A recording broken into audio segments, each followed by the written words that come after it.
Nah, saudara, kami juga saat ini menerima foto-foto dan juga rekaman video amatir dari salah seorang personel humas Kejaksaan Negeri Lok Sumawwe terhadap eh, penangkapan ataupun penahanan mantan wali kota Lok Sumawwe Suwaidi Yahya dalam kasus korupsi dana RSPT Arun senilai 44,9 miliar rupiah lebih. Nah, itu tadi seperti apa foto-fotonya Suwaidi Yahya yang menaiki mobil tahanan jaksa Kejari Lok Sumawwe berwarna hijau, dan saat ini juga ada video yang kami terima dari personil salah satu tim jaksa ya. Suwaidi Yahya tiba di lapas Lok Sukun dengan tangan terborgol dan juga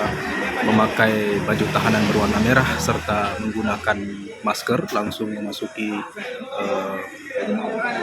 kantor ataupun salah satu ruangan di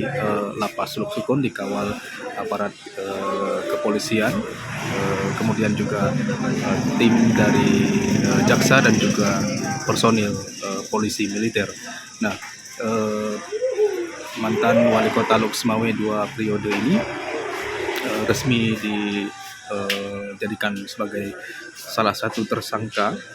dalam kasus korupsi dana RSPT Arun. Sebelumnya tim jaksa juga sudah menetapkan satu tersangka lainnya, yaitu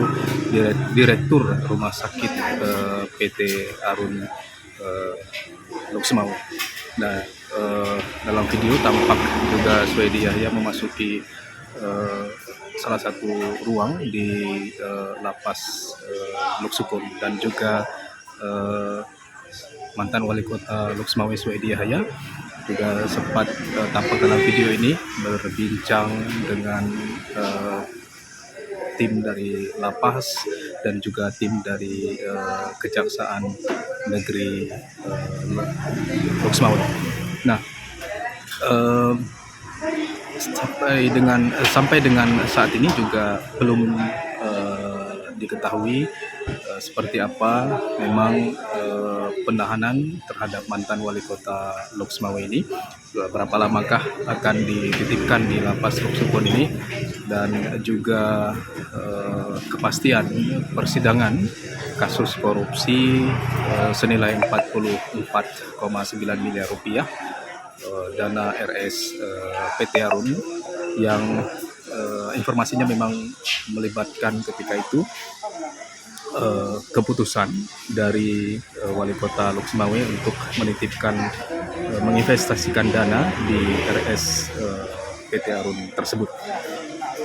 Nah, ini juga foto-foto yang kami terima dari tim Kejaksaan Negeri Lok Sumawwe.